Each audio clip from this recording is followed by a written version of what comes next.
Universidade Federal do Rio Grande do Sul, aqui no Brasil. Tenho um pós-doutorado em antropologia médica e tenho a honra de coordenar esse painel, esse momento que se chama Ensino em Saúde. Oncologia nas universidades ainda é um desafio.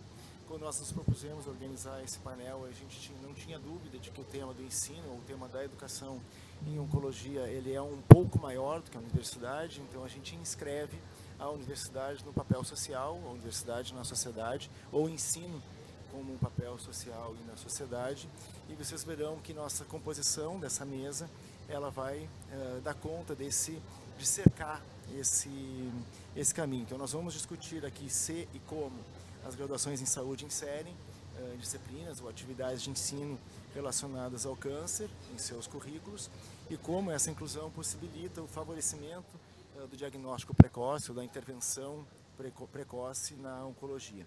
Além disso, abordaremos a importância dos profissionais de saúde e aí a equipe, falamos de uma equipe interdisciplinar ou interprofissional, onde a gente possa então, aprofundar e trazer a atualização e o aprofundamento e a atualização constante de conhecimentos, como isso pode ser feito, inclusive dentro de um mundo digital conectado. E hoje a gente tem todas as oportunidades aí de telesaúde como suporte, inclusive aos profissionais que já estão inseridos em serviços.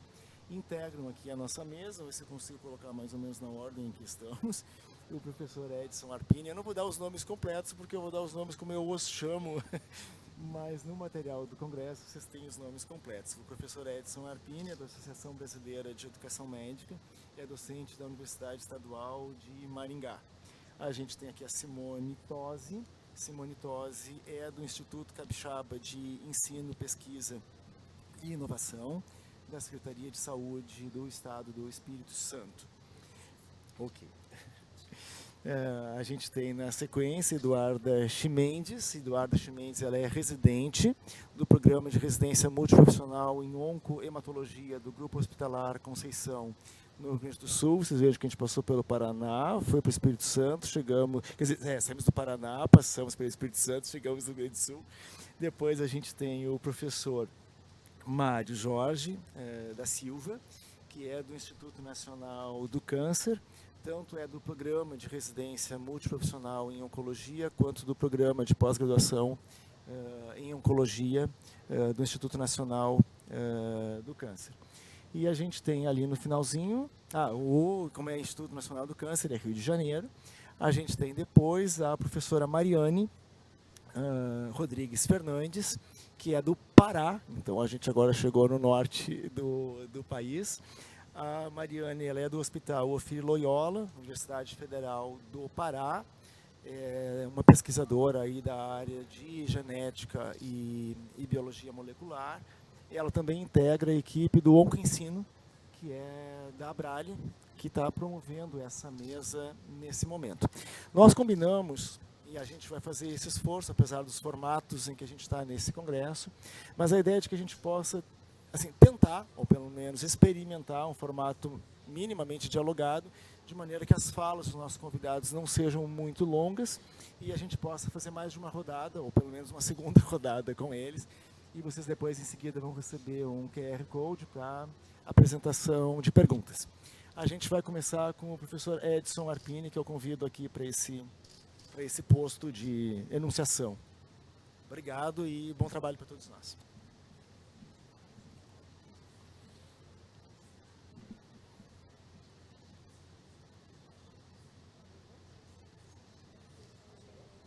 Muito bom dia. Eu gostaria de agradecer a organização desse congresso pelo convite. Fico lisonjeado de poder participar e trarei aqui algumas coisas mais conceituais com relação ao que a gente entende hoje que seja importante de inserir temas tão complexos ou dentro de uma transversalidade como o ensino da oncologia nos grupos não só da medicina, mas como da área de saúde como um todo. Então, em primeiro lugar, eu queria mostrar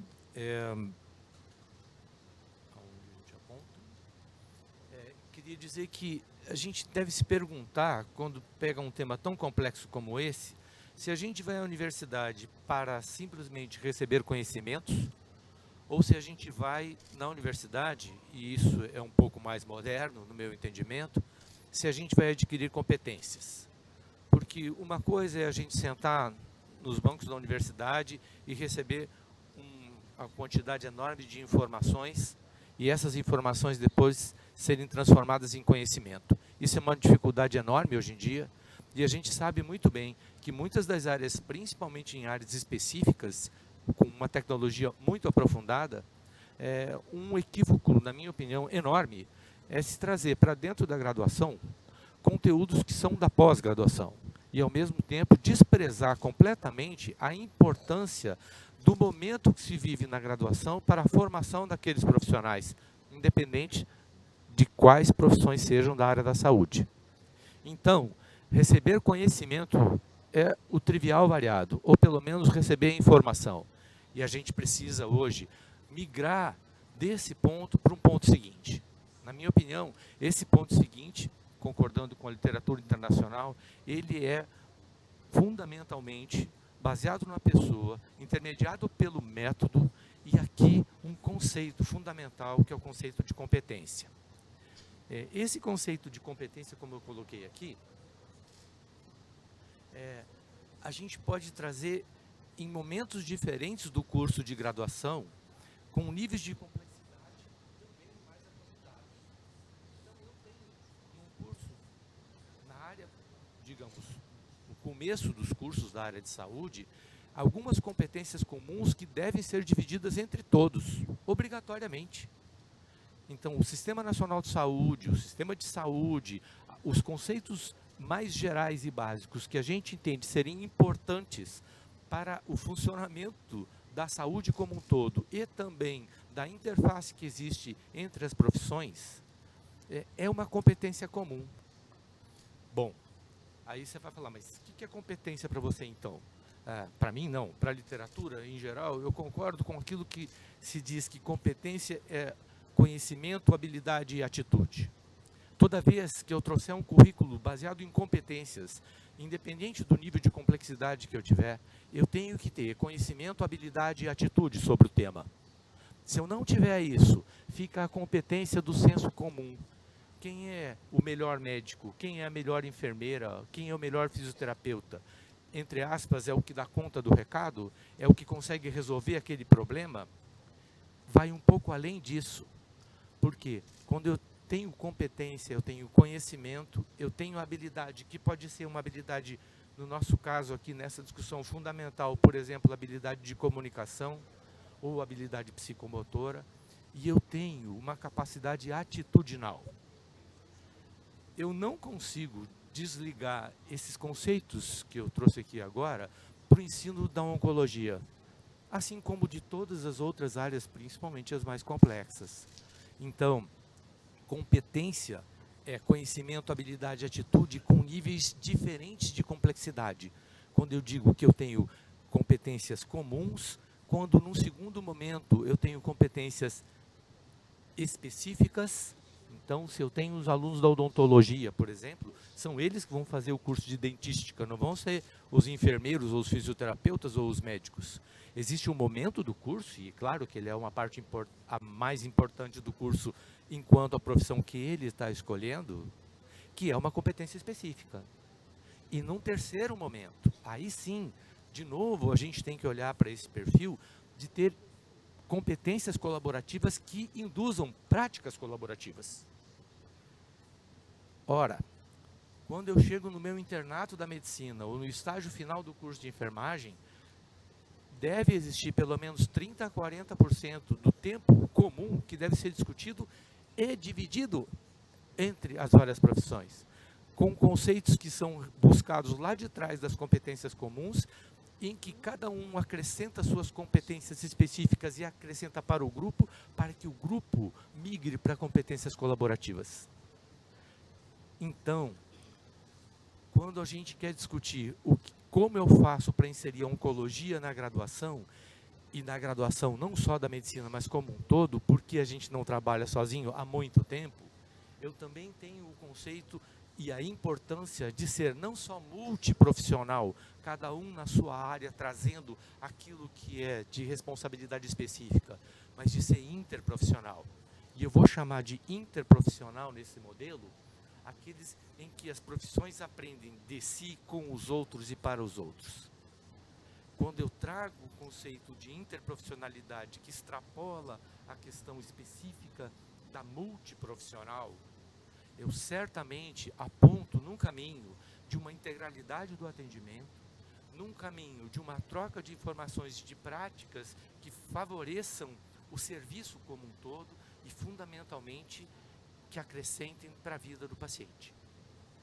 Então, eu acho que isso é fundamental para que a gente possa entender de que maneira eu vou distribuir durante o meu curso os conceitos e os conhecimentos que eu tenho que distribuir sobre oncologia. E aí eu tenho que admitir, e eu sou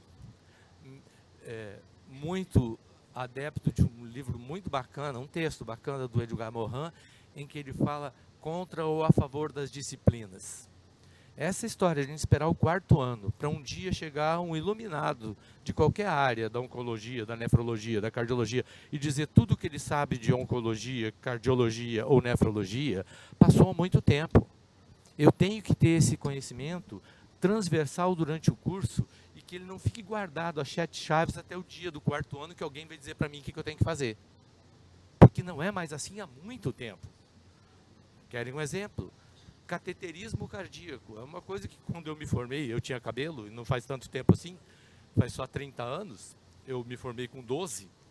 E aí, quando a gente olha para essa informação sobre cateterismo, por exemplo, a maioria das pessoas já viu na TV, no vídeo, no YouTube. A maioria das pessoas, que eu digo, não estou falando nem dos estudantes, estou falando da maioria da população em geral, tem noção do que significa isso. Noção, informação. Vejam, tem algumas coisas que não estão no nível da graduação, mas da pós-graduação. E a gente insiste em perder algumas horas preciosas com algumas informações fundamentalmente da pós-graduação. Então, eu acho que o trajeto e a escolha dos conteúdos que a gente vai trazer de oncologia durante a graduação devem respeitar esses princípios gerais que a gente trouxe. E mais, uma coisa é definir simplesmente que conteúdos e de que maneira as competências vão ser trazidas para dentro do currículo. A outra é de que maneira eu tenho atividades profissionais confiáveis para fazer isso, o que se chama de EPAs hoje em dia. Essas atividades dizem o que é o mínimo que o estudante deve saber, aquilo que é essencial dele saber e aquilo que necessariamente ele não precisa, mas é que ele está fazendo um momento diferenciado da sua formação. E isso nem sempre deve ser cobrado. Agora, as anteriores são fundamentais. E aqui eu insisto em dizer que a habilidade de comunicação e a habilidade de reconhecer nas pessoas o papel que se está exercendo naquele momento é fundamental. Isso tem que ser introjetado no curso no decorrer do processo. Eu vou passar a bola para os meus companheiros aqui, para que a gente possa continuar a nossa conversa e no final a gente troca figurinhas. Muito obrigado. Eu quero agradecer ao Edson, que foi super eficiente no tempo, conforme o nosso combinado de que dê tempo de passarmos aqui a todos. Mas eu queria também fazer um agradecimento ao Leandro União, que é da Educação à Distância da Abrale, que fez parte da composição desse grupo, ao me convidar e topar a minha sugestão de alguns nomes convidados para esse painel. Eu ia fazer um comentário aqui da fala do professor Edson, porque ele, de alguma forma, ele traz para a gente que, dentre as coisas que precisamos fazer na formação, ou na educação de profissionais, está a própria composição de equipes, o trabalho em equipes, a relevância que é o trabalho em equipe. Então, o componente da prevenção ele vem acoplado a uma ideia de acompanhamento integral de pessoas, e isso pode ser pacientes ou pessoas que vivem o adoecimento, mas também os familiares e as pessoas em torno dessas pessoas e as equipes de modo colaborativo. Eu vou passar imediatamente então a palavra à Eduarda. Eduarda, não sei se você vem aqui também para essa mesinha, vai tentar usar o microfone. A Eduarda, que eu falei antes então, que é residente. Bom dia, gente. Bom, eu trago aqui então para essa conversa a contribuição da minha experiência, então, um relato de experiência quanto residente de oncologia. E trago como disparador um caso clínico que eu acompanhei, uma paciente de 50 anos com diagnóstico de leucemia mieloide aguda, em que o prognóstico dela, então, era medidas de conforto. Ela fez um pedido que a família, então, pudesse comparecer naquele momento. Só que como a gente, então, ainda se vive numa pandemia, naquele momento os pacientes de oncológico eles não estavam podendo receber visitas. Então, a gente fez toda uma estratégia, uma mobilização que pudesse realizar esse desejo dessa paciente em poder ver a sua família. A gente não levou em consideração se era fim de vida ou despedida, mas sim um pedido, um desejo da paciente de ver a família, né? Então, foi feitas várias tentativas. A equipe da hematologia não mediu esforços para fazer essa tentativa da visita. A equipe de enfermagem, o chefe da unidade, os residentes, e até que então na quarta tentativa a gente conseguiu fazer um contato com toda a gerência e se teve uma liberação da visita. Feita a liberação, a família comparece, a paciente abraça os seus familiares, e isso era final de tarde. Ao amanhecer, perto ao meio-dia, o paciente então veio a óbito. E por que eu trago e relato essa experiência? Porque como residente, ela foi o principal norteador das minhas ações dentro lá, né?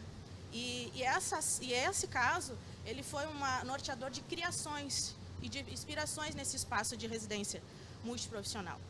E a partir daí, então, fui pensando, junto com os meus colegas, uma proposta, um projeto afetivo, né? Que a gente nomeou o projeto Correio Afetivo. Esse projeto ele foi criando e tendo forma através de troca de saberes, o compartilhamento de cuidado entre nós residentes multiprofissionais, espaços de preceptorias, tutorias, e deu que esse projeto se materializou no Dia das Mães, né? Que grande parte das pacientes internadas nesse momento eram mulheres, e todas, tinha uma só que não era mãe, mas todas eram mães. E aí tem várias situações que nem todos os pacientes têm acesso à tecnologia, nem todos os pacientes têm uma condição de transporte, e que a gente fala de questões sociais, para poder ver seus familiares internados. Então, a gente criou um projeto Correio Afetivo, que é de enviar cartas, né? E aí, a gente entrou em contato com todos os familiares, explicou como que seria proceder, e a gente recebeu as cartas dos familiares. Essas cartas, ela teve interlocução com as unidades básicas de saúde, com os centros de referência, com os vizinhos que disponibilizavam internet ou se movimentavam, os chefes de trabalho, os chefes dos familiares no local de trabalho. Então, teve toda uma movimentação da rede afetiva, que era essa intenção da equipe e da equipe multiprofissional de trazer essa rede afetiva do paciente ali no leito. Porque o paciente no leito, ele tem desejos, eles têm gosto, e a gente tem que poder também estar garantindo nisso, né? E aí, nessa caminhada, eu fui percebendo que isso só era possível, que só estava sendo concretizado realmente por estar dentro de um espaço de residência multiprofissional, né? Então, daí tem a importância da gente poder... Trago esse relato, então, porque é um relato que não é só meu, mas é uma construção coletiva. Estou aqui relatando nessa troca e aprendizagem com os meus colegas, que depois vou compartilhar um vídeo com vocês, para vocês também estarem vindo, né? Mas que a criação dessas tecnologias leves, aí a gente está falando dessas tecnologias leves, que é as novas formas e linhas de cuidado, que faz parte, é muito importante da parte clínica, assim como a gente foca na parte clínica orgânica do paciente, mas também nessa parte clínica e afetiva, e que é uma criação. Eu queria poder estar compartilhando com vocês esse vídeo, trazendo os meus colegas também. Eu venho aqui como representante, queria trazer todos para estar compartilhando, mas eu quero poder mostrar para vocês o relato deles também sobre isso.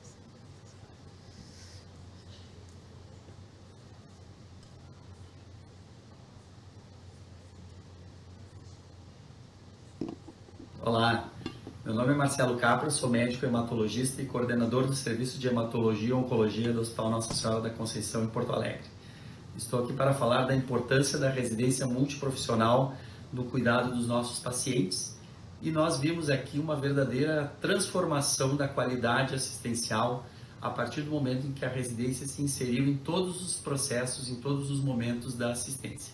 Então, eu tenho um grande orgulho de dizer que o nosso programa tem mais de 10 anos e isso transformou a realidade da assistência desses pacientes que precisam tanto de um atendimento e um acolhimento multiprofissional. Um abraço a todos. Olá pessoal, eu sou a Catiane, eu sou fisioterapeuta, sou preceptora e coordenadora do programa de Oncologia e Hematologia da residência multiprofissional do Grupo Hospitalar Conceição. E a residência multiprofissional ela é muito importante na linha de cuidar dos pacientes oncológicos, porque ela qualifica os profissionais de todas as áreas no cuidado, né, desses pacientes, na qualidade de vida deles, não só dos pacientes, mas dos seus familiares. Meu nome é Natália, sou residente médica do programa de Oncohematologia do Hospital Conceição de Porto Alegre. Vim falar um pouco sobre o atendimento multiprofissional que a gente tem na nossa unidade. Acho que isso gera um acolhimento diferenciado nos cuidados, a consequência disso são pacientes muito melhor atendidos e com altas mais breves. Oi, meu nome é Jéssica, sou psicóloga, residente do Hospital de Clínicas e eu percebo a importância do trabalho multiprofissional com o paciente oncológico a partir das trocas que eu tenho com os outros profissionais de outras áreas, me possibilitando um cuidado integral dos nossos pacientes. Oi pessoal, eu sou Larissa, eu tenho 23 anos, sou enfermeira e residente do programa de Oncohematologia Multiprofissional em Saúde do Grupo Hospitalar Conceição aqui em Porto Alegre. Hoje eu vim falar um pouquinho da importância da residência no contexto do cuidado humanizado em saúde, porque só com a residência podemos prestar um cuidado mais tecnicamente qualificado e a partir do conhecimento do processo de saúde e doença desses pacientes que tiveram um diagnóstico de câncer, podemos amenizar um pouco do sofrimento e transformar a internação e o tratamento em uma situação mais leve, promovendo assim um cuidado integral e melhorando a qualidade de vida desses indivíduos.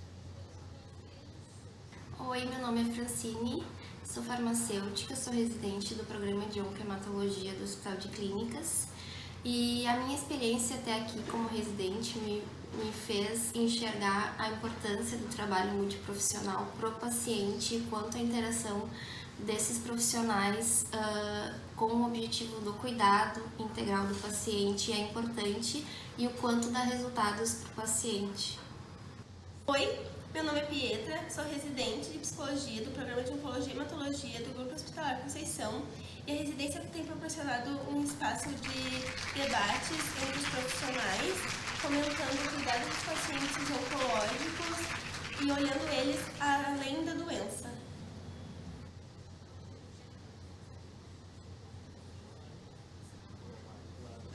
Bom, vou agora passar a bola para os meus colegas, fico por aqui. Obrigado, então, Eduarda.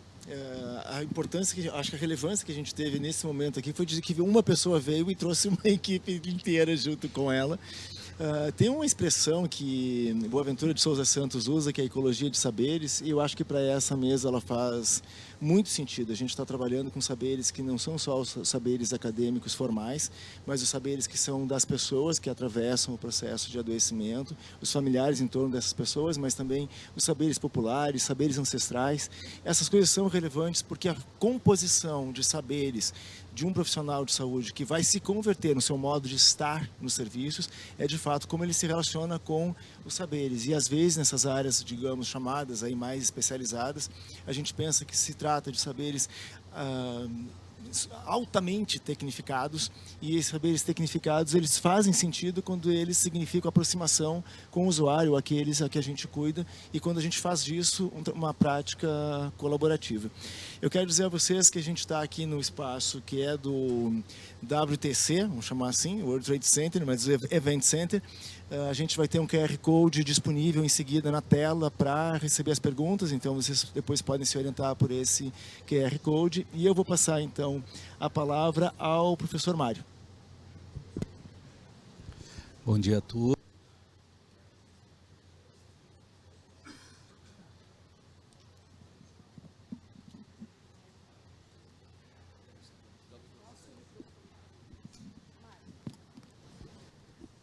Bom dia a todos. Bom, então agradecer inicialmente a oportunidade, né, de poder estar aqui compartilhando esse momento com essa equipe aqui. Parou? Voltou? É algum ao contato. E assim, dizer, né, que inicialmente acho que 2 conflitos de interesse que eu tenho. Primeiro, que eu sou apaixonado pela educação, né? Eu acho que a educação transforma o mundo, transforma as pessoas. E o segundo é que eu sou apaixonado pela residência, né? A residência, assim, é algo que eu tenho um carinho, um amor enorme, né? E eu tive a oportunidade de começar atuando na residência no INCA em 2010, né? Quando o programa estava sendo criado, estava sendo desenhado, e desde então eu tive a oportunidade de passar, né, por algumas atividades. Fui preceptor, fui tutor, né? Fui coordenador do programa, fui coordenador de Coremo, só não fui residente, né? Eu falo isso, estava brincando sobre isso com a Duda, e acho que talvez eu gostaria de ter sido residente também, para viver esse outro lado. Mas toda essa experiência, né, que a gente teve ao longo desses anos, ela foi de suma importância para o que a gente foi construindo e o modelo que a gente tem hoje, né? E aí eu vou pegar um item que o Edson trouxe, né, que desde o início a gente sempre se pautou pela questão das competências nessa mesma perspectiva, né, de se trabalhar uma perspectiva geral, uma perspectiva ampla para todos os profissionais da saúde, as perspectivas específicas, né, que são necessárias, né, principalmente quando a gente está falando de uma área de especialidade, e as perspectivas colaborativas, que eu acho que o que a Duda traz aqui nesse exemplo, né, mostra muito da importância dessa perspectiva das competências colaborativas. E dentro do contexto da interprofissionalidade e especialmente, né, no contexto da integralidade do cuidado, eu vou me pautar aqui especialmente numa experiência que a gente desenvolveu ao longo do programa, que foi um processo de construir coletivamente, né, esse cuidado, esse ensino em oncologia que ultrapassa a barreira da área hospitalar. Né? Entender que, na verdade, quando a gente está falando do paciente com câncer, a gente tem que falar de toda a linha do cuidado, e a gente precisa construir esse conhecimento que se dá em toda a linha do cuidado do paciente, desde as ações de promoção da saúde e prevenção até as ações, né, de cuidado paliativo, né, que são necessárias. E o programa ele foi sendo construído exatamente nessa perspectiva, e para isso a gente precisava de uma interação importante com os outros níveis de atenção à saúde. Entender que cuidar do paciente oncológico não se dá exclusivamente na atenção especializada, mas cuidar da pessoa, ouvir, né, toda a linha de cuidado, desde a prevenção, como eu falei, até o cuidado paliativo. Para isso, a gente precisava de uma interação importante com o município, né? E foi num processo de construção, né, colaborativa e com né, a rede municipal que nós desenvolvemos.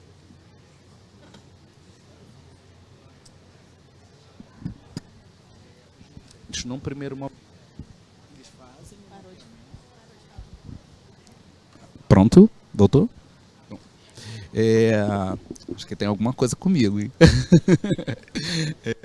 Então, retornando aqui, nós desenvolvemos um projeto, né, colaborativo com a rede municipal, tá? Onde, num primeiro momento, os residentes eles fazem um diagnóstico de situação, né, nos territórios, né, para auxiliar as equipes na identificação das estratégias que vêm sendo utilizadas e, né, possíveis, né, ações que podem ser desenvolvidas dentro daquele território, no que concerne a questão do cuidado com o indivíduo, né, da pessoa com câncer.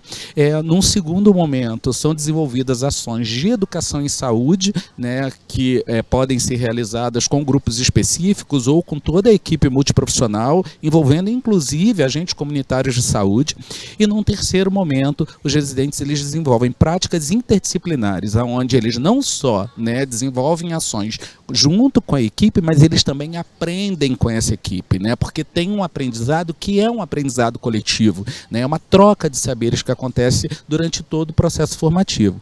E isso, né, tem gerado grandes mudanças, né, no município, e isso tem sido uma coisa bastante positiva, né. A gente hoje, né, vem desenhando todo um projeto de matriciamento institucional, onde a gente também tem as equipes que dão suporte às equipes do município, né, funcionam como referência, né, auxiliando nesse processo da referência e contra-referência, né, dentro dentro da rede, né, e com isso melhorando o fluxo de atendimento dos pacientes, né, e outras perspectivas que vêm sendo desenvolvidas, né, na perspectiva de entender todos os determinantes sociais da saúde, né. A gente vinha conversando um pouquinho sobre isso antes da mesa, né, o impacto que esses determinantes sociais eles têm tanto no desenvolvimento do câncer, né, porque o câncer não é só de origem biológica, né, cada vez mais a gente vai entendendo que todos os fatores sociais eles influenciam muito mais até do que os próprios fatores biológicos,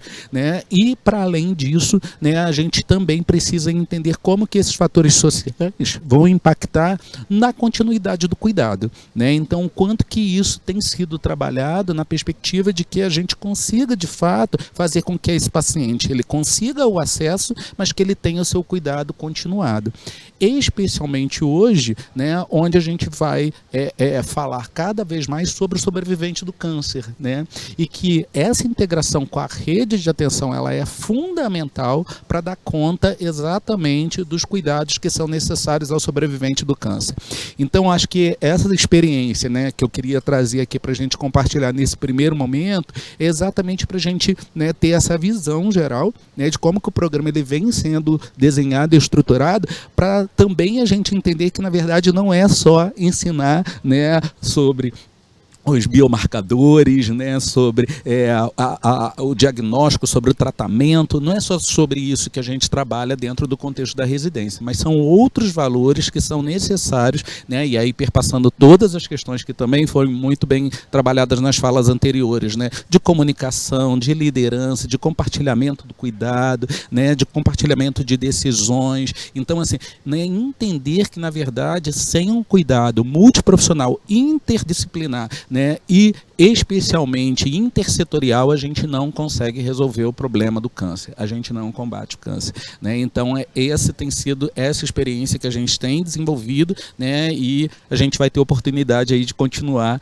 né, com os demais colegas e, né, respondendo outras perguntas que possam surgir da plateia. Obrigado aí.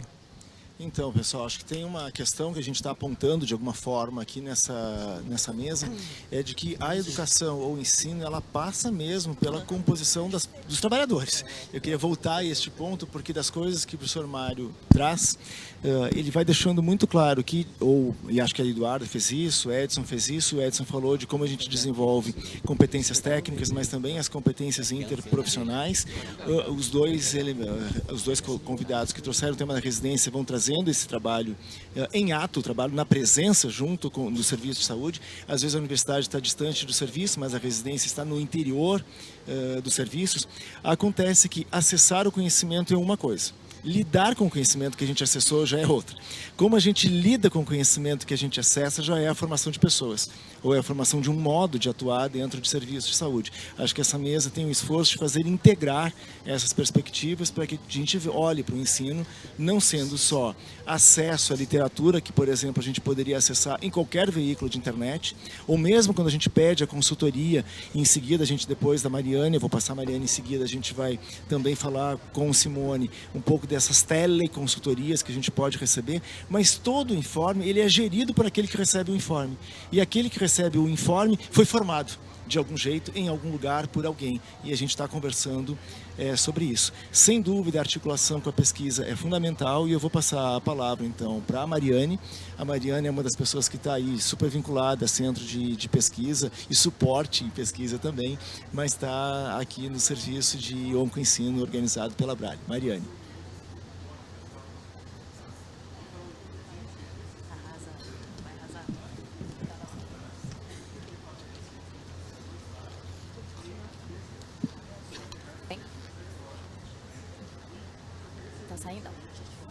Bom dia.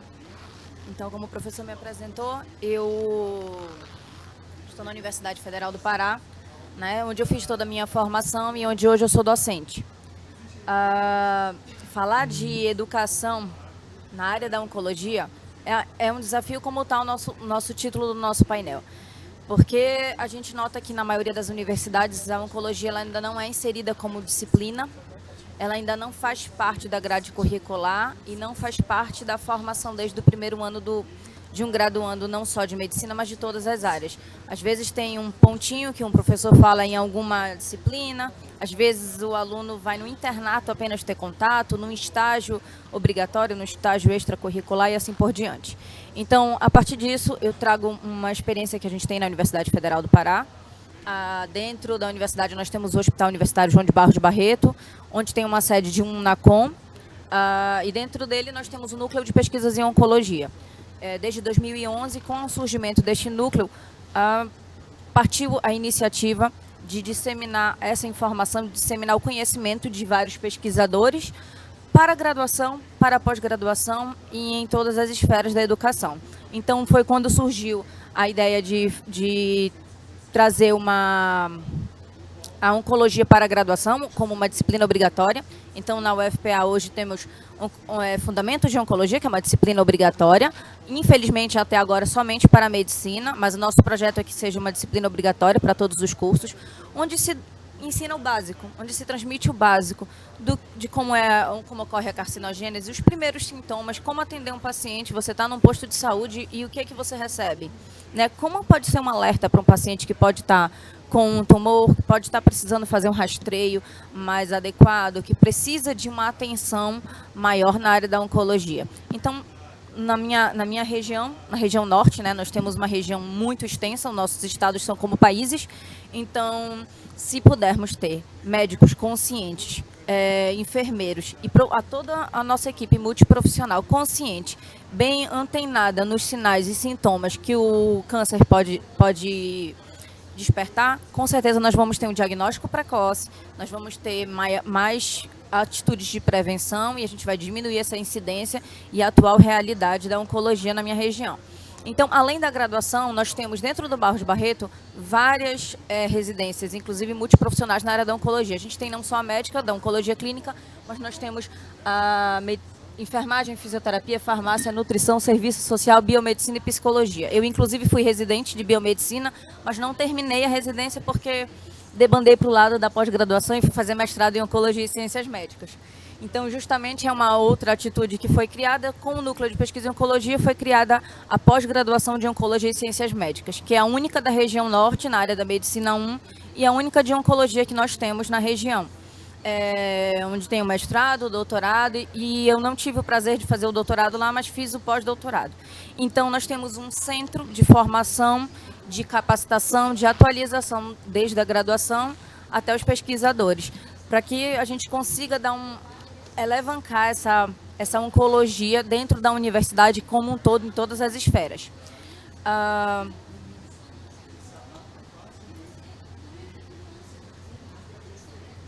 Outro centro de referência no atendimento de oncologia na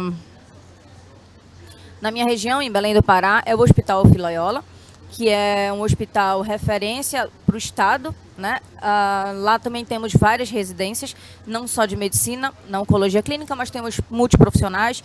Nós temos para medicina não só cirurgia oncológica e oncologia clínica, a gente tem para enfermagem clínica cirúrgica e enfermagem oncológica, e temos multiprofissional ligado ao cuidado paliativo, que é um ímpar, eu acho que é uma cereja do bolo, porque o cuidado paliativo ainda é um estigma em vários locais, várias instituições ainda não abordam como deveriam, e no Filiola nós temos uma equipe multiprofissional preparada, sendo capacitada durante a residência para trabalhar com esses pacientes especificamente nesta área de concentração. Eu tenho aqui um vídeo para passar para vocês. Deixa eu ver se vai. Agora. Eu tenho para compartilhar com vocês a experiência de uma... Sou médica formada pela Universidade Federal do Pará e vim aqui para falar para vocês da importância de ter oncologia na graduação. Primeiramente, foi de extrema importância para mim, porque foi lá que eu me encontrei. Eu encontrei a médica que eu gostaria de ser, que eu sempre sonhei, porque eu vi que o câncer, ele não é aquela doença de bicho-cabeça, de bicho de 7 cabeças, que a gente dá o diagnóstico de uma doença e junto a ele o diagnóstico do óbito prévio. Pelo contrário, a gente dá o diagnóstico de uma doença e consegue orientar que existem muitos tratamentos hoje em dia com melhor resposta, com efeitos adversos raros ou até inexistentes, que não é sempre que o cabelo vai cair, que eu consigo orientar a pessoa em relação à família, se aquele tipo de câncer ele passa, ele é genético, ele não é, ele é adquirido, se o filho pode ter, se o filho não pode ter, quais são os tipos de cuidado que aquela pessoa precisa ter daqui para frente para ter uma boa qualidade de vida. E o câncer é a doença do futuro. Então, cada vez mais vamos nos deparar com esse diagnóstico, assim como diabetes, hipertensão, e temos que estar preparados para enfrentar isso, para saber comunicar, para saber conversar com pessoas que estão enfrentando o diagnóstico dessa doença. Além disso, como médica da atenção primária, foi muito importante compreender melhor o que é o rastreamento, a importância dos rastreamentos. Hoje em dia eu converso muito com as minhas pacientes, explicando a importância do preventivo, a importância da mamografia, o porquê elas têm que fazer preventivo e não ultrassom transvaginal. Isso a população não entende. E poucos os médicos, achando que isso é função exclusiva do oncologista, têm esse conhecimento. E não, a gente precisa sim ter esse conhecimento desde do início da graduação, desde sair da graduação, né? Sabendo isso porque a gente tem que explicar para a Dona Maria o que aquele exame que ela está fazendo, qual a importância, o que vai acontecer se vir positivo, o que vai acontecer se vir negativo. Então, hoje em dia eu não vejo médicos bem informados sem passar por esse conhecimento prévio dentro da faculdade. Um beijo, muito obrigada, espero ter ajudado. Então, essa foi a declaração da Jéssica Medeiros, foi nossa ex-acadêmica de medicina. E como vocês viram no discurso dela, ela tem um toque de genética e do rastreamento da biologia molecular que nós plantamos, né? Porque além de ter fundamentos de oncologia na graduação, como formação básica, ela também foi nossa iniciação científica e ganhou o melhor trabalho de conclusão de curso do ano, porque publicou um artigo científico com investigações em BRCA1 em mulheres com ancestralidade indígena.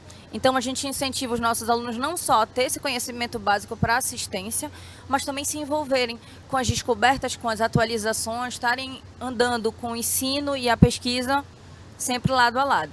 Então, com esse depoimento, eu deixo para vocês umas questões de que a educação ainda, na oncologia ainda é um desafio, mas a gente tem tentado vencer esse desafio, não só com essas atitudes, mas também com algumas ferramentas. Estou tendo um pouco de dificuldade de passar.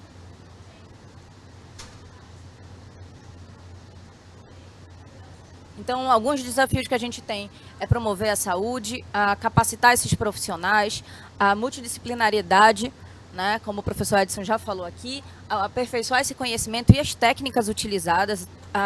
O profissional ele não pode deixar de se atualizar um mês sequer na área da oncologia. A oncologia está em constante atualização. A questão do diagnóstico precoce e da prevenção são primordiais. Se todos os profissionais, a equipe multiprofissional estiver capacitada adequadamente, a gente tem uma ação muito mais efetiva nessa área. E uma ferramenta que tem sido muito utilizada nos 2 centros que eu acabei de falar para vocês da experiência em Belém, a gente tem utilizado muito a ferramenta do OncoEnsino, né? É uma plataforma de ensino à distância que promove esse aperfeiçoamento profissional. Ele é gratuito para profissionais do SUS. No OncoEnsino a gente conta com mais de 30 cursos, não só direcionados mais para a área médica, mas multiprofissionais em diversas áreas. A gente tem de cuidado e prevenção, a gente tem um específico de cuidado paliativo, que o pessoal do Filoiola faz muito bem o uso dele, tá? Porque, como eu disse para vocês, a gente tem uma residência específica nessa área. A gente tem os cuidados multidisciplinares, que eu acho excelente, porque todas as áreas ficam antenadas, tem um específico para odontologia, tem um específico para enfermagem e assim por diante. A gente conta com mais de quase 300 instituições parceiras em todo o Brasil, então muitos profissionais são tocados por essa atualização. É uma ótima plataforma de atualização, aperfeiçoamento e capacitação à distância. E o melhor de tudo, né? Estamos vindo de uma pandemia, ainda não saímos dela, mas nesse momento estava cada vez mais difícil esse tipo de reunião, esse tipo de atualização e de profissionalização. E a plataforma do OncoEnsino nos facilitou muito, porque os profissionais chegavam em casa, assistem tudo do celular, do computador, de onde estiverem, com material suplementar, com avaliação, certificado e tudo que deveria contar. A gente tem um recorde de 32 mil cursos desde 2016. Nos últimos 6 anos, nós já atingimos mais de 30 mil cursos de atualização concluídos. E na minha região, os 2 principais centros, o Ofir Loyola e o Unacom da UFPA, a gente tem quase 700 cursos concluídos. Aqui, quase majoritariamente, a gente tem muito a área da enfermagem, né? Nossos enfermeiros e técnicos de enfermagem são quem dominam, estão mais presentes, são os nossos alunos mais assíduos nos cursos concluintes. E os cuidados paliativos, como eu disse para vocês, né? É a nossa área lá de mais concentração e é nosso carro-chefe. Então, eu deixo para vocês que esses desafios existem para a gente superar e a gente vai superar esse desafio da oncologia. Obrigado, Mariane. Eu queria fazer uma linha da nossa exposição aqui com vocês, que eu acho que ajuda a gente a ir pensando algumas coisas. A gente acabou aqui, de alguma forma, passando por especificamente o ensino na graduação, ensino na universidade, que fazemos com aluno de graduação, fomos às residências, fomos à pesquisa, a gente vai agora ao serviço e à gestão. Isso faz com que a gente reconheça que, de um lado, a educação ela não está pronta, porque a gente terminou um nível, por exemplo, terminamos a graduação e a qualificação dos profissionais está resolvida. A gente fala muito em educação permanente e acho que a Mariane já trouxe uma provocação, outros também trouxeram a necessidade de vinculação com o SUS, articulação com o sistema de saúde. É relevante que a gente pense que um sistema de saúde de qualidade ele também é um sistema formador. Ele é um sistema que traz o componente da educação no pensamento de organização dos serviços. Eu acho que agora a gente com Simone pode ter a oportunidade de conversar um pouco mais sobre isso. Eu passo a palavra a Simone. Obrigado, Simone.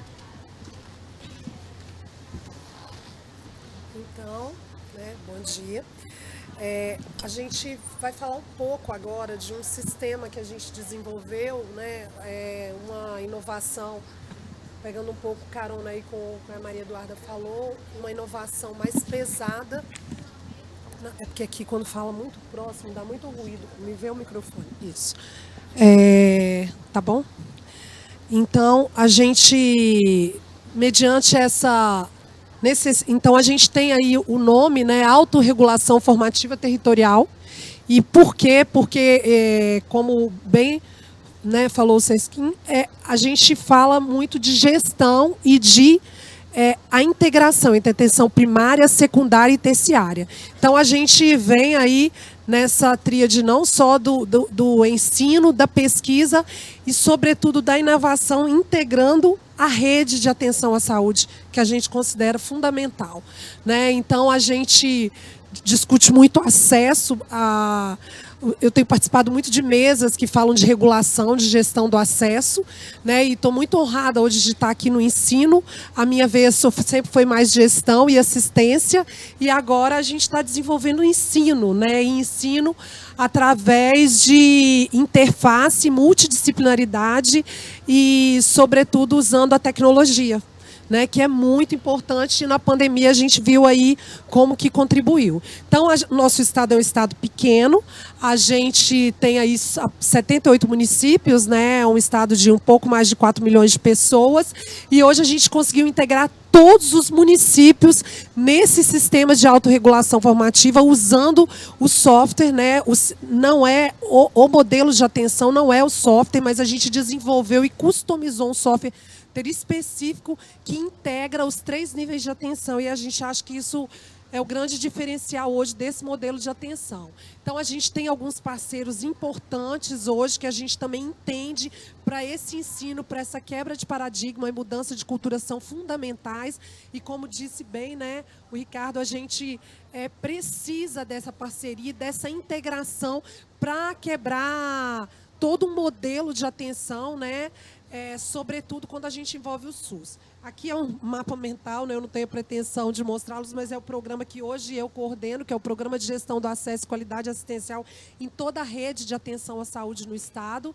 E aqui a gente desdobra na autorregulação formativa territorial, que tem essa função aí de formar os profissionais, sobretudo aqueles que estão na atenção primária, e integrá-los à rede.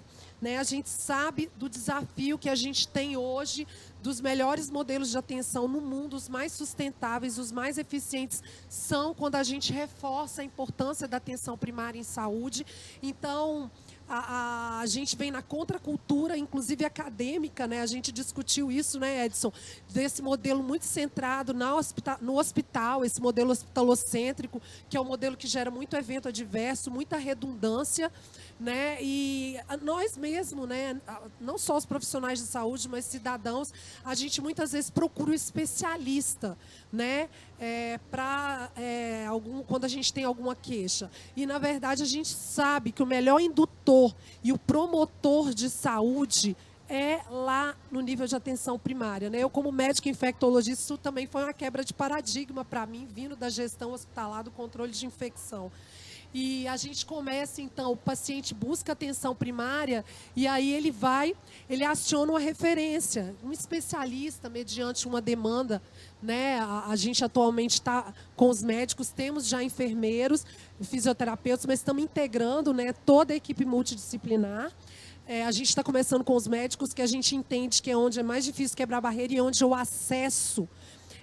hoje a gente tem problemas, né, eu creio que todos nós temos, sobretudo devido à pandemia, de filas, né, de demandas reprimidas que a gente precisa muito atender.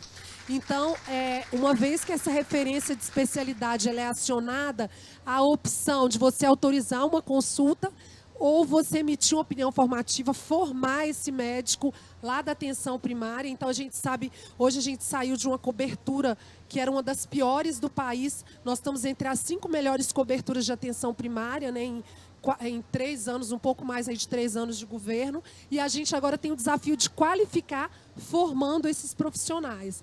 Né? Claro, eventualmente pode negar quando não procede essa solicitação do especialista, mas a maior parte das vezes a gente ou emite opinião formativa ou autoriza a consulta presencial por teleinterconsulta ou por teleconsulta. Lembrando que a própria opinião formativa, como vocês podem ver aqui é como a gente caminhou aí ao longo desse tempo de implantação. Então, a gente hoje tem muita oferta, mas ainda está pouco utilizado o recurso, porque a gente ainda tem um desafio de conectar a atenção primária com a atenção secundária. E por isso que a tecnologia agregou tanto a nós. Então, aqui é um exemplo, né, de um paciente. Hoje eu sou referência em um hospital da rede, referência em infectologia, por exemplo. Isso aqui foi uma paciente que ontem, ela foi atendida na atenção primária na segunda, ontem mesmo chegou na minha tela, eu acabo olhando sempre, mas há um prazo hoje na contratualização com todos os hospitais filantrópicos do Estado, e a gente agora está indo para atenção própria de resposta à atenção primária em até 72 horas. E aí essa paciente com essa demanda, essa história clínica aqui, né? Então, eu respondi, eu tenho a oportunidade de mediante o quadro clínico, falar, não, eu preciso ver esse paciente, eu defino a prioridade, cada prioridade dessa aqui tem um tempo, resposta de 10 dias até no máximo de 60 dias para atendimento. É bem ousada essa meta, nosso secretário, quando ele propôs essa meta 60 dias, eu falei, mas tem algumas condições inerentes, por exemplo, né, um paciente com HTLV positivo assintomático, não preciso atender em 2 meses. Ele, não, mas a gente precisa engajar a atenção primária, a gente tem que ter resposta rápida. Né? Quem o conhece sabe que ele quer sempre mais e melhor. E aí a gente, nesse caso, então, eu não defini prioridade, porque eu não vi necessidade de uma consulta, tanto por teleconsulta ou presencial, né? Mas é esse tipo de formação que a gente dá hoje ao médico da atenção primária. A gente entende, você pode até falar, mas, Simone, talvez pelo próprio aplicativo do BMJ, né, do British Medical Journal, que hoje é disponível para os médicos da atenção primária que estão no ICEP, ou então o próprio livro, ele pode consultar e tomar essa conduta, mas a gente sabe que na prática isso não acontece. E o fato também de formalmente eu dar a ele um parecer sobre esse paciente traz mais segurança para o médico da atenção primária. Então a gente não só traz o conhecimento, mas a gente também traz um respaldo para que ele conduza esse paciente da maneira mais adequada e também traga segurança para o paciente que vai começar a procurar, né? Porque agora não é mais o médico au, né? Ah, mas chega com a patologia, né? Quantos herpes de repetição, né? Vou dar o exemplo.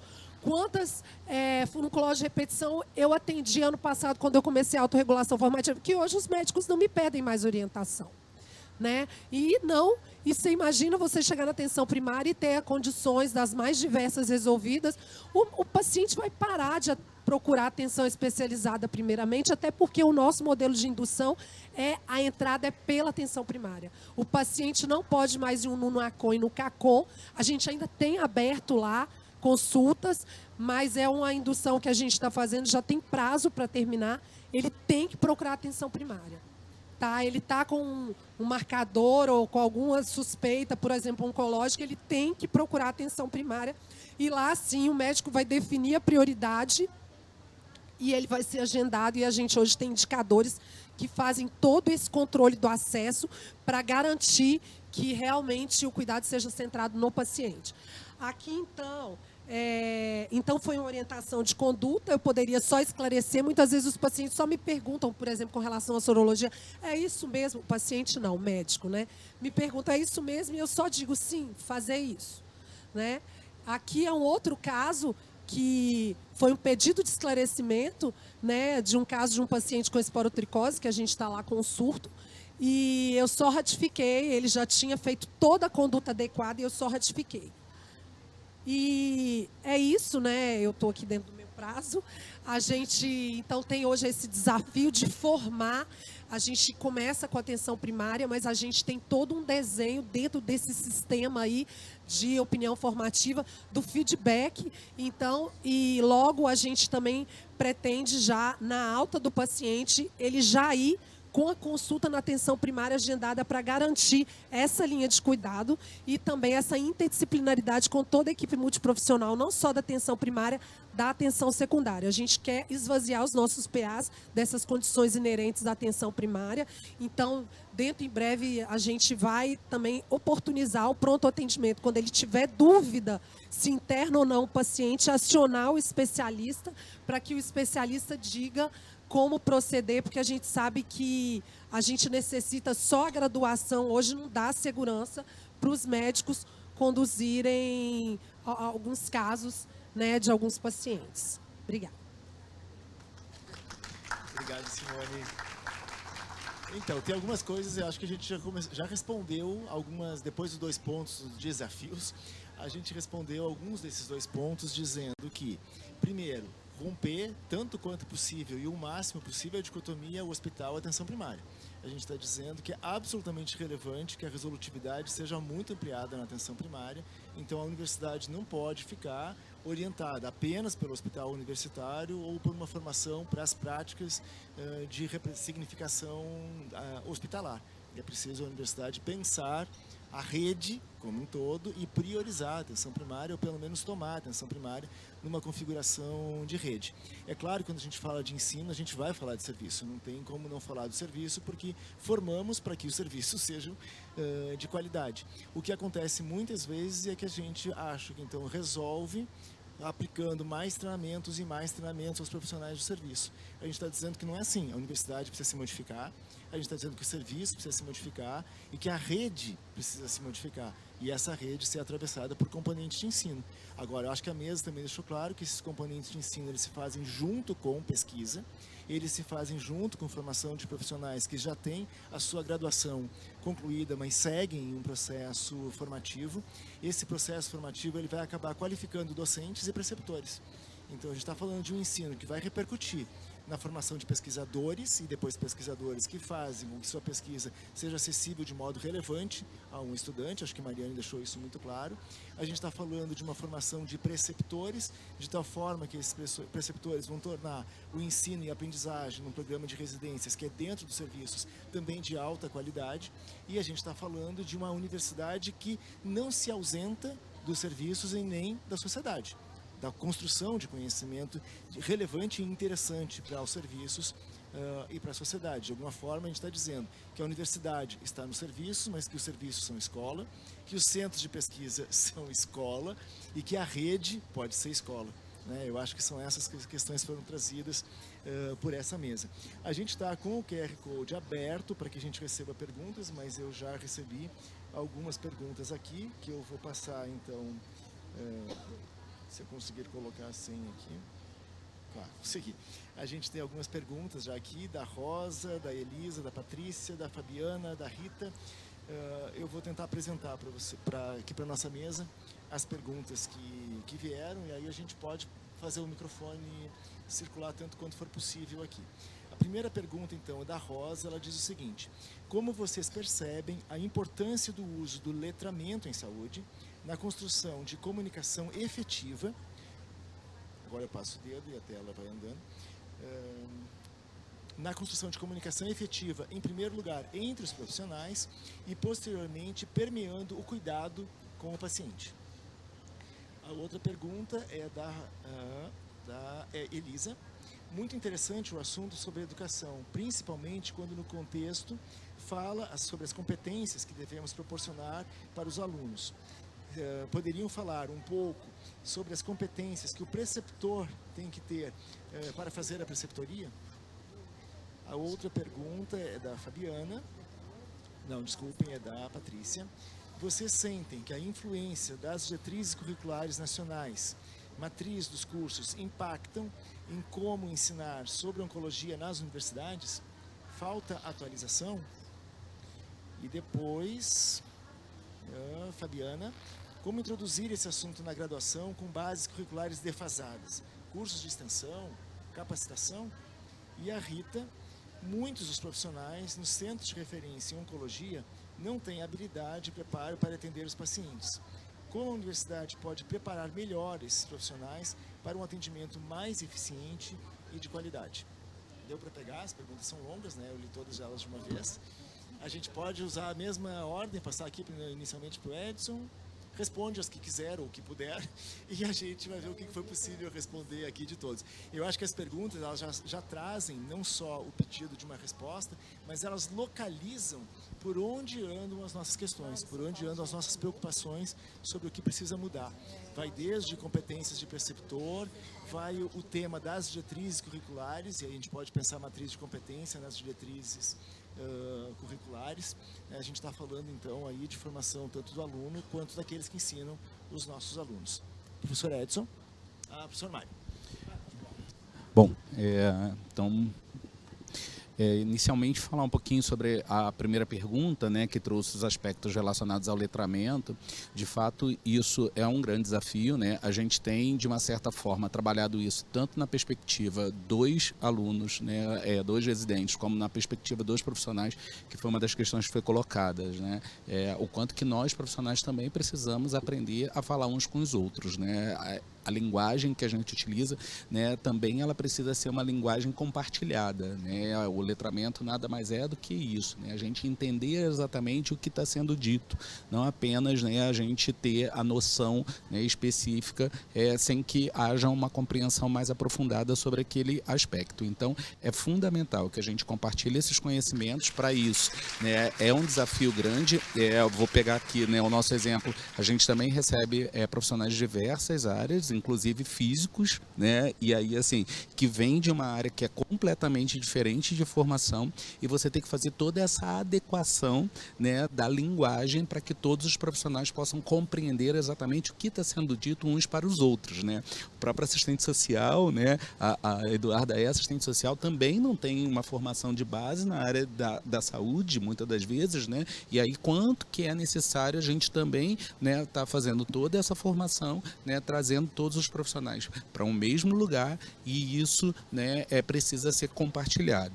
E a partir disso fazer com que também se compreenda a necessidade de se transferir, né, esse mesmo cuidado para a linguagem com os pacientes, né? O qual fundamental é a gente adaptar essa linguagem para que o paciente compreenda o seu tratamento, para que ele compreenda a sua situação, para que ele compreenda, né, exatamente o percurso, né, o itinerário que ele vai fazer dentro do contexto, né, da saúde. Então, assim, são realmente aspectos fundamentais, e a gente precisa trabalhar isso como uma das competências, talvez, né, dentro do contexto da formação em oncologia.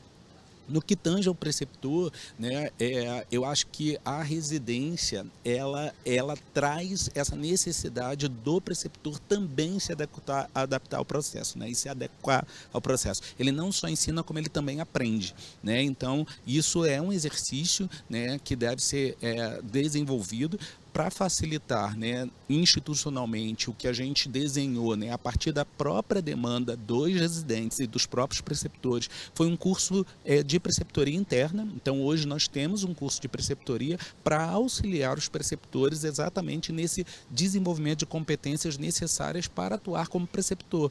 Porque dentro do contexto, né, no nosso caso específico lá, nós trabalhamos com a questão da aprendizagem significativa, a gente trabalha com a perspectiva, né, da metodologia ativa, né, e isso vai fazer com que o preceptor tenha essa necessidade urgente de se atualizar, de aprender, né, como fazer o processo de avaliação, que é 360 graus, né? Então, aprender a avaliar também é um processo, né? Como que ele ensina, como ele avalia e como ele aprende, né? À medida que efetivamente ele troca com o residente. Então, isso faz parte do processo, e para isso a gente desenvolveu um curso, né, conforme eu falei, para auxiliar os preceptores nesse desenvolvimento de ideias. Acho que eu vou passar a palavra para Edson agora.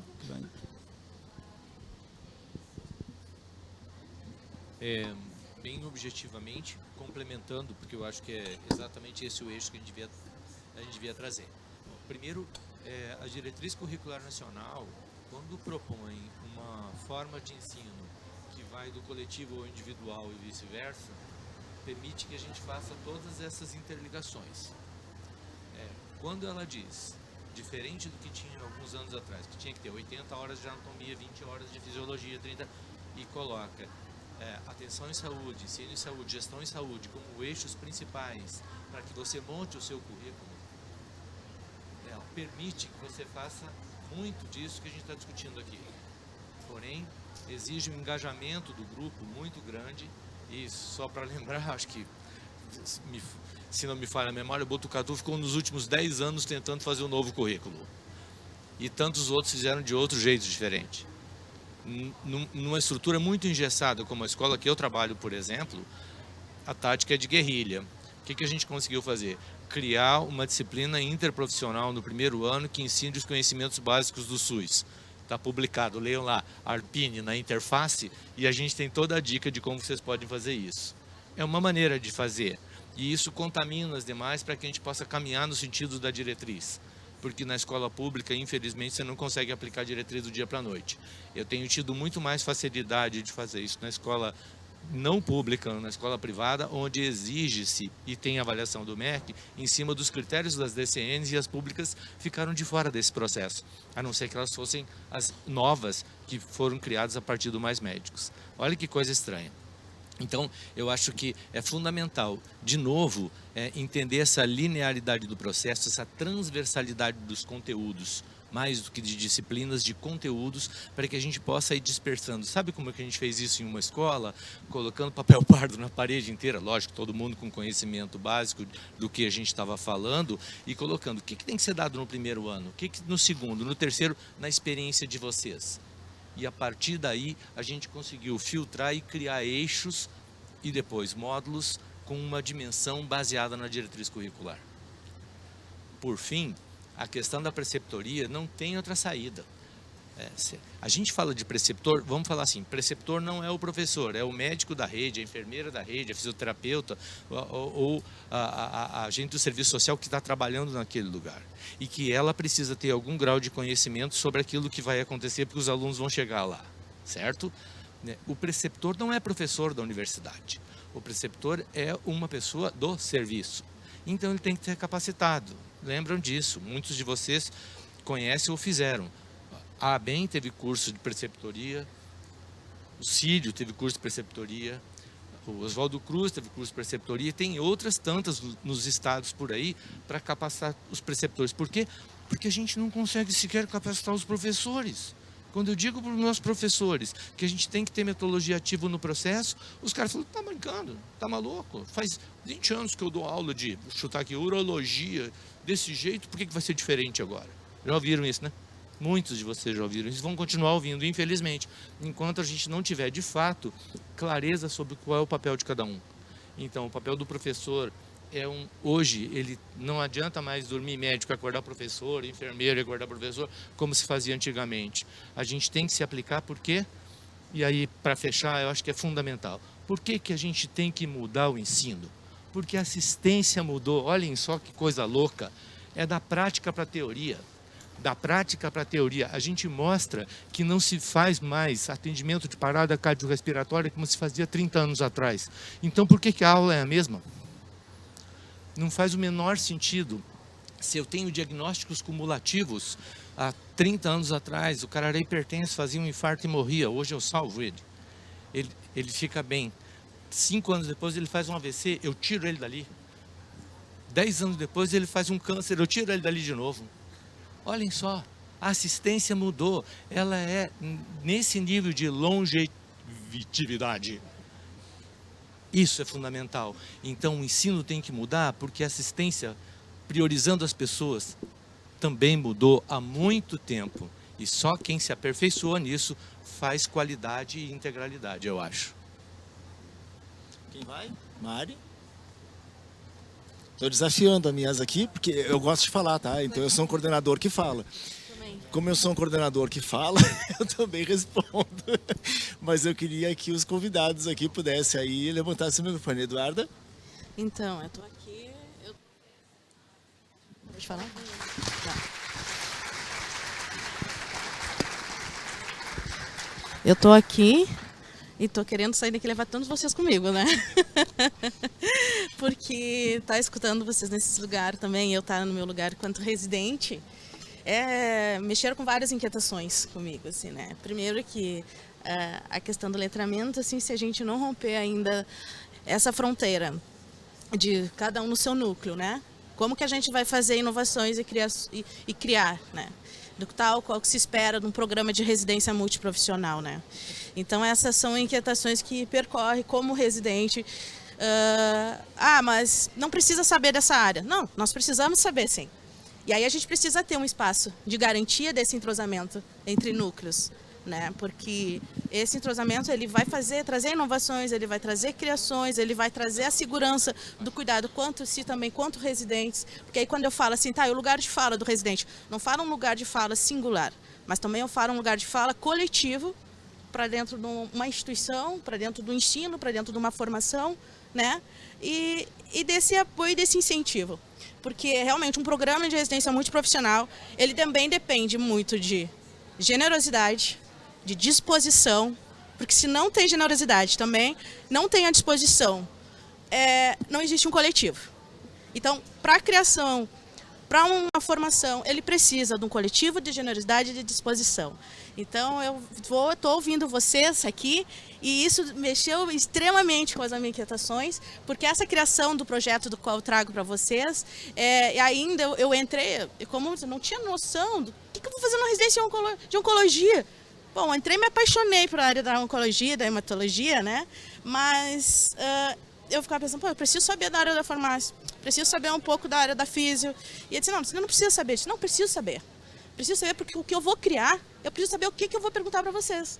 Como que eu vou transmitir esse cuidado para o paciente? Porque eu preciso de vocês juntos, então nós precisamos juntos disso. Então, acho que assim, para a questão do letramento, acho que assim, ainda há uma grande dificuldade, mas por isso que a gente está aqui juntos, para isso, para garantir esse espaço e para poder fomentar mais a garantia de espaço, de entrosamento do saber e de compartilhar esse cuidado entre os núcleos que um programa de residência também se espera. Então, só queria contribuir isso com essas minhas inquietações e eu quero levar vocês junto comigo. Excelente, Eduarda. É porque algumas coisas foram trazidas... Bom, primeiro tem essa fala da Eduarda, que eu acho que é potente, é animada, é efusiva, isso é muito legal. E ela traz, acho que um ponto, que é o ponto da criação, e a criação, ela se faz um serviço. Acho que o Edson, ele trouxe isso também. O serviço, de alguma forma, ele exige que o ensino se modifique. A gente tem alguns desafios colocados aí. Se a gente vai fazer um cuidado integral, um cuidado humanizado, um cuidado que diga respeito às pessoas, isso significa fazer um cuidado criativo. Então, a gente precisaria se afastar daquela noção tradicional de que o ensino é centrado na técnica ou tecnificado e que basta dominar a técnica e o cuidado está assegurado. O cuidado está assegurado na medida em que a gente se encontra com pessoas. E aí o que começa é a criação. Porque a gente vai ter que se encontrar com o que o local e as pessoas demandam. E o Edson trouxe uma coisa muito interessante aqui, quando ele diz que as universidades ou os nossos cursos tradicionais têm mais dificuldade de mudar do que os cursos novos. Os cursos novos, como eles são novos, eles tiveram que atender às diretrizes curriculares, que falam de inovação e falam de mudança. O Mário chamou a atenção de que quando a gente está falando de mudança, a gente está falando de aprendizagem significativa, a gente está falando de metodologias ativas. Então, aquele ensino, que é o clássico da transmissão, não vai funcionar. Só vai funcionar minimamente, como trouxe a Simone, quando é uma pergunta objetiva e a pessoa recebe a resposta para o que ela pediu. Então, quando a pessoa recebe a resposta que ela pediu, é um profissional que é cuidado pelo saber.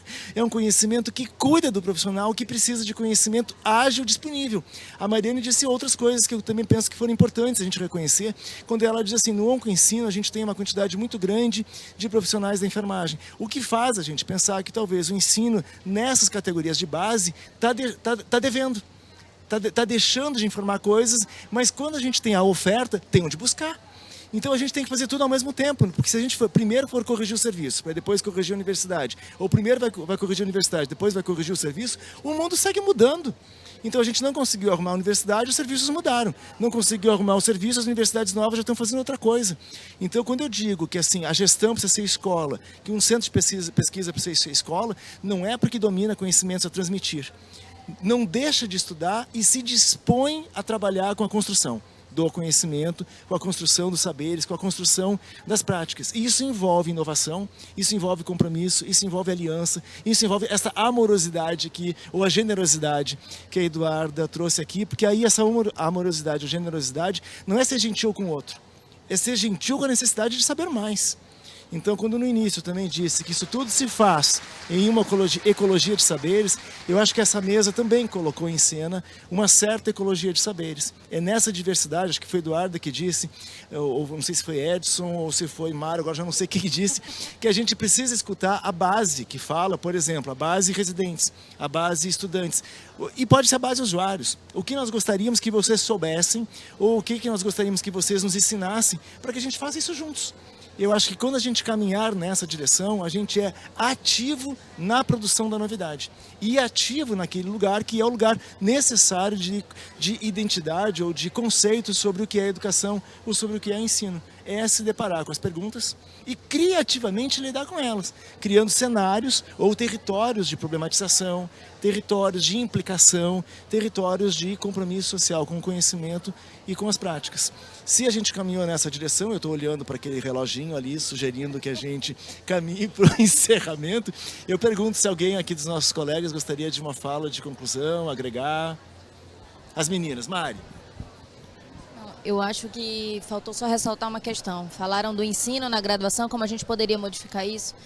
Eu vejo como fui discente num programa de pós-graduação, onde tínhamos professores novos, contamos, inclusive eu falava aqui com o professor, que contamos com a ajuda do pessoal do INCA para formar, porque ainda não tinham pessoas formadas adequadamente, não tinha um grupo tão capacitado para formar.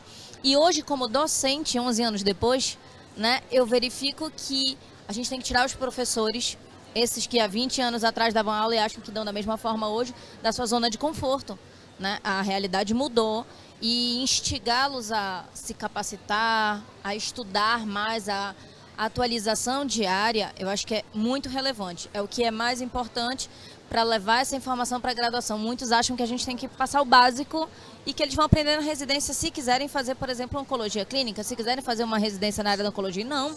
Um profissional da saúde tem que estar preparado para todas as áreas básicas e eles não estão. Então, a gente tem que fazer sim o básico para todos, mas isso me considero, né, nova, professora nova, consigo ter essa visão e a gente tem que instigar os mais antigos a realmente saírem da sua zona de conforto. Então eu vejo como uma questão de uma onda a se levantar, né, esse desafio, a gente tem que mobilizar as pessoas. E eu sempre utilizo desse tempo que eu venho como fui discente e agora como docente, as formas de mobilizar e instigar numa reunião de um colegiado dos docentes e tentar estimular que a gente faça diferente, que a gente não continue na mesmice, não continue no mesmo padrão. O padrão não existe mais, a gente tem que criar uma nova realidade, não um novo padrão, uma nova realidade. Isso é, para encerrar, o importante, eu acho que é a integração, né? O ensino, ele tem que perpassar todos os, né? Eu estou falando como gestora, né, do SUS, perpassar todos os níveis de atenção e integrando todas as disciplinas. E eu acho muito pertinente isso, respondendo ao que estão te perguntando, né? Incorporando tecnologia e tentando dar a resposta mais próxima daquilo que é. E assim, não esquecer de envolver também o paciente, né? O paciente é muito importante. Nós temos aí dentro desse sistema agora a satisfação do usuário. Ele avalia o quanto ele gostou e sugere mudanças. Então, acho que isso ensino, isso melhora a performance, isso agrega valor ao processo, né, ao sistema de saúde. Tá? Obrigada. Vou pegar duas coisas e a gente de fato encerra, porque o nosso tempo ele esgotou aqui. Mas essa expressão que Simone usou agora, satisfação do paciente ou a satisfação do usuário, que seja esse um parâmetro. Quando a gente pergunta o que os usuários gostariam, ou como eles gostariam, ou quais são as suas queixas, a gente vê que essas queixas muitas vezes estão relacionadas não só com aspectos da técnica, mas com os aspectos mesmo da presença na cena. Então a formação ela tem a ver com a presença na cena e a relação com o conhecimento, que eu acho determinante. Mas o SUS que dá certo é um SUS que se faz com educação permanente. E nós precisamos do SUS. A pandemia nos deixou muito claro que esse país não tivéssemos o Sistema Único de Saúde, o número de mortes teria sido maior, o percentual de vacinação teria sido menor. A gente está vivendo um período muito duro para a saúde no país, com um descrédito que foi produzido e construído contra as vacinas. A gente está vendo o risco de voltar, inclusive, doenças que a gente já tinha total controle sobre elas, como a paralisia infantil. A gente então precisa de um SUS forte. Um SUS que dá certo é um SUS que se faz com educação permanente. Queria agregar, de fato, para concluir, que nas tecnologias digitais, que indiscutivelmente são necessárias, o exemplo da regulação formativa dá conta disso, o exemplo do Oncoensino dá conta disso, mas trazendo o que os demais colegas aqui trouxeram, que é uma aprendizagem significativa, as tecnologias digitais não podem ser só ensino programado. Elas não podem ser só transmissão da informação, elas não podem ser só exercício do conhecimento, elas precisam convocar a presença, elas precisam convocar o interesse, elas precisam convocar a implicação para onde vai isso que a gente sabe. Então eu tenho desafiado sempre que quando a gente usa as tecnologias digitais, precisa que a gente peça das pessoas presença no campo e retorno para quem está na coordenação de cursos por tecnologias digitais. Mas a fala final, acho que de todos nós aqui implicados com o SUS o SUS precisa dar certo e ele vai dar certo com um ensino que se atualiza no interesse do SUS. Muito obrigado a todos que nos acompanharam aqui nesse momento.